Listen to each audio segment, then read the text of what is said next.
তোমরা একটু দূরে যাও ও কিন্তু লাইট পেয়েছে মানে ও কিন্তু লাফাবে বাম্পার সাইজ দেখ রাজা বলে দাঁড়াস তো হইতেই পারে হারগিস কালাজ এশিয়ার 1 নাম্বার মারাত্মক সাপ সাইলেন্ট কিলার।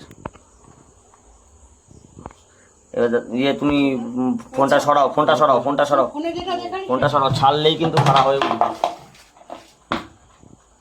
আমার স্টিকটা নে তো ব্যালেন্স পাচ্ছি না। 1 2 3